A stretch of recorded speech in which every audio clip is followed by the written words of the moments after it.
علی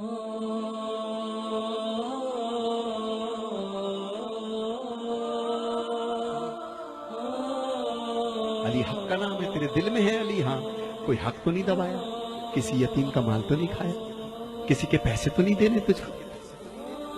تو کہتا ہے جکڑ بندی ہو گئی کاروبار میں، تیرے پاس کچھ بھی ہو کچھ بیچ، اس کا پیسہ پہلا دے دے جو تیرے پاس روز چکر لا رہا ہے، اس کو آزاد کر، اللہ تجھے آزاد کر دے گا۔ کیو ٹی وی پہ لکھا ہوا تھا جناب، ایک جملہ لکھا ہوا شکیل بخاری صاحب، لکھا تھا ایک صاحب تھے کہ باہر نکلتا ہوں، کبھی کوئی خوف میں رکھتا ہے، کبھی بل خوف میں رکھتے ہیں، کبھی ٹیکس خوف میں رکھتا ہے، کبھی فلاں چیز خوف میں رکھتی ہے، کبھی یہ چیز خوف میں رکھتی ہے، کبھی کاروبار میں بدماش چلے آتے ہیں۔ خدا کی قسم فقیر نے ایک جملہ کہا، کہنے لگا اللہ کہتا ہے جن کا تو وارث ہے اپنے گھر میں ان کو حالت خوف میں نہ رکھ، ورنہ اللہ تجھے باہر حالت خوف میں رکھے گا۔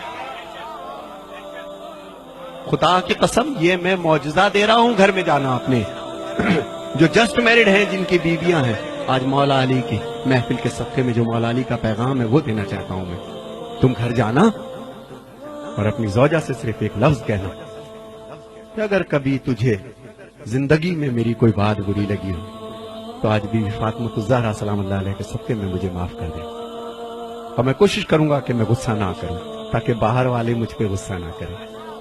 کل کا سورج نکلے اس سید کی زبان یاد رکھنا، دنیا مہربان ہو جائے گی حق پر، خوف ہٹ جائیں گے دل سے۔ جن کا تو وارث ہے ان کو حالت خوف میں رکھے گا تو جو تیرا وارث ہے تجھ کو ہلکا سا ٹچ تو دے گا نا، پھر بھی وہ بڑا رحیم ہے، پھر بھی بڑا رحمان و رحیم ہے۔ اور جو میرے بچے یہاں بیٹھے ہیں، بہت دور دور سے چھوٹے چھوٹے بچے آئے ہیں، اچھا کیا لینے آئے ہو؟ خیبر سننے؟ مولوی صاحب سنائیں گے۔ خندق سننے؟ وہ بھی مولوی صاحب سنائیں گے تم کو۔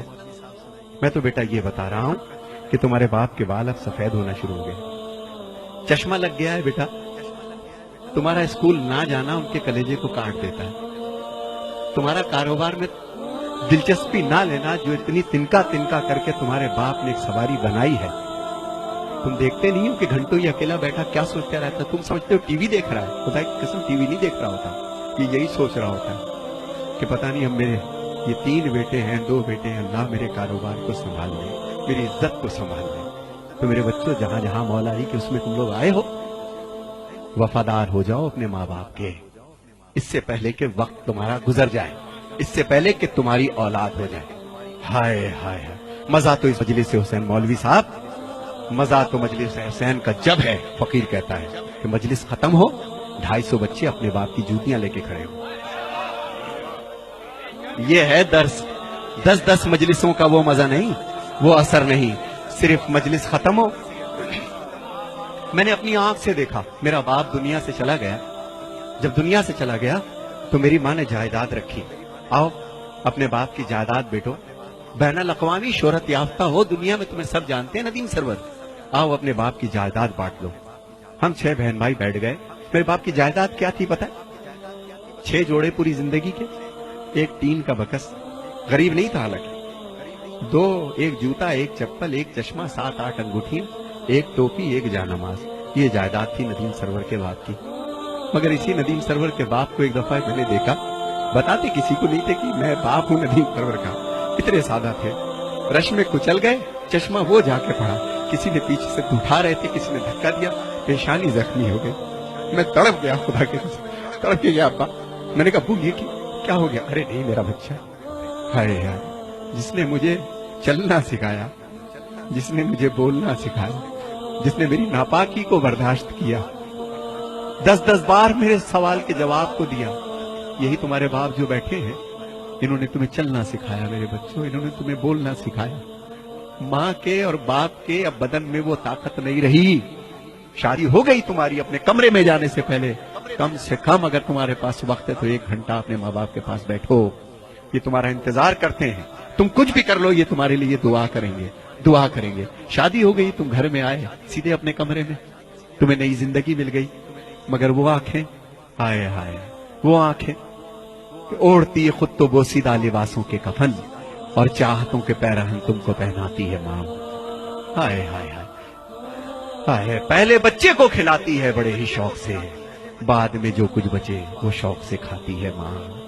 اور پیار کہتے ہیں کسے اور مامتا کیا چیز ہے؟ کوئی ان بچوں سے پوچھے جن کی مر جاتی ہے ماں. خدا تمہارے ماں باپ کو قائم رکھے. میرے بچوں، چاہتے ہو تمہیں علی مل جائے؟ چاہتے ہو تمہیں حسین مل جائے؟ وہ بی بی سرکار حسین کی ماں ہے. کس کو چلا ہے من تو منانے؟ ہے تیرے پاس اتنا بڑا کردار کہ تو حسین کی ماں کو منا لے؟ اس کی جو کنیز تیرے گھر میں ہے نا، تیری ماں، پہلے اس کو منا. پہلے اس کو راضی کر، پھر تیری بی بی راضی ہوگی. خدا کی قسم اس علی کو منانے چلا ہے. ہائے ہائے، یہ غلام جو علی کا، جس نے تجھے چلنا بولنا سکھایا، پہلے اس کو سکھا. تو میرے بچوں، یہ مت سمجھنا تم جتنے یہاں بیٹھے ہو کہ تم چل رہے ہو پھر رہے ہو، تمہارے باپ بے وقوف ہے. نہیں، زندگی گزاری سب جانتے ہیں کہ تمہارے تیز قدم کس چیز کی نشاندہی ہے. تمہارا اٹھنا بیٹھنا کیا سوچ رہے ہو، کیا باتیں کرتے ہو، ان بچوں تمہارے ماں باپ کو سب پتا ہے. لیکن ان کو کبھی کبھی خوف ہو جاتا ہے کہ بچہ بڑا ہو چلا ہے، کہیں بدتمیزی نہ کر جائے. تو میرے بچوں، جنہوں نے تمہیں پال پوس کر کے جوان کیا ہے، آج اپنے باپ کا کاروبار دیکھو. اور وہ بچیاں جو اپنے بر کے انتظار میں ہیں، میرا بیٹا، بیٹیوں جوان ہو رہی ہو، ایک بات ذہن میں یاد رکھنا کہ جو ماں باپ تمہاری زندگی کا فیصلہ کریں، وہ گویا بی بی فاطمہ الزہرا نے فیصلہ کیا ہے تم لوگوں کا. اور میری بہنوں کے لیے ایک پیغام ہے. اے میری بہنوں، جب تک تمہارے سر ڈھکے ہیں اس وقت تک ہمارے سر اٹھے ہیں. میرے حسینیوں، یہی بات ہے کہ نہیں ہے؟ جب تک ہماری بہنوں کے سر ڈھکے ہیں، جب تک تمہارے کردار سلامت ہیں، جب تک تمہارے، بے شک تم کالج جاؤ، یونیورسٹی جاؤ، جو چاہے کام کرو، کردار کے ساتھ لگے کہ علی والی ہو.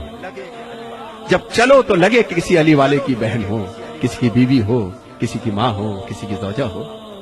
یہی میرا ایک پیغام ہے آج کے مولا علی کا. مولا علی کا غم کیا ہے میں اس کو بھی پیش کروں گا. مگر میرے بچوں، جی اب جو میرے بچے یہاں بیٹھے ہیں، 2 شعر میں پڑھوں گا صرف تنہائی پر، کہ میرے بچوں، جتنی تمہاری تنہائی پاک ہوگی، جب تنہا ہوا کرو تو ایک چیز پڑھا کرو، سورہ الحمد کی تلاوت کیا کرو. کیا سورہ؟ میں زیادہ بول رہا ہوں، آپ بور نہ ہوئیے گا، لیکن یہ میری اماں کی باتیں ہیں، یہ میری امی کی باتیں ہیں، جنہوں نے بچپن سے سکھائیں، اور میں اب بچوں تک وہ چیز میں پہنچانا چاہتا ہوں، بچوں تک پہنچنا چاہتا ہوں. تو میرے بچوں، یاد رکھنا، اب جو میں کلام پڑھ رہا ہوں، جس وقت تمہیں کوئی نہیں دیکھ رہا ہوتا، مت سمجھنا کہ تمہارے ماں باپ سمجھتے نہیں تم کو کہ تم اس وقت بھی کیا کر رہے ہو. جب تم تنہا ہو تو اہدنا الصراط المستقیم سورہ الحمد کی تلاوت کیا کرو. اور جو مومن و مومنات یہاں بیٹھے ہیں، جس ذہنی اور جسمانی پریشانی میں ہو، شب جمعہ میں یا کسی بھی رات میں، بعد نماز یا شب میں، وضو کر کے 70 مرتبہ سورہ الحمد پڑھیے بسم اللہ کے ساتھ. معصومین فرماتے ہیں کہ عجب نہیں ہے کہ مردہ زندہ ہو جائے. دوبارہ نہیں بتاؤں گا. اور ایک چیز، اگر کوئی بہت بڑی پریشانی ہے تو 10 تسبیح اللہ الصمد، اللہ الصمد، 3 صلوات پڑھ کے اللہ الصمد، اللہ الصمد، اللہ الصمد. تیسرا سورج نکلے گا اور تمہاری مشکل حل ہو جائے گی انشاءاللہ. ایک شخص تھا جس کو پھانسی کی سزا ہو گئی تھی. اس نے قید خانے سے کسی کو پیغام بھیجا تھا. کسی آیت اللہ نے اس کو پرچے پہ لکھ کر کے دیا کہ تو بے گناہ ہے، اور ہو سکتا ہے کسی زیادتی کی بنا پر یہ پریشانی دیکھ رہا ہو، کسی کو پریشان کیا ہو، کسی کا دل دکھایا ہو تو نے، تو اللہ الصمد کی تسبیح کر روزانہ 10 دفعہ. اور دوران تسبیح اگر تو 4 دفعہ کرے اور بیچ میں سے کٹ ہو جائے کسی وجہ سے، تو باقی 6 بعد میں کر لو. 10 اس کو مکمل کرو، روز کرو، انشاءاللہ 3 دن میں تمہارے مسئلے کا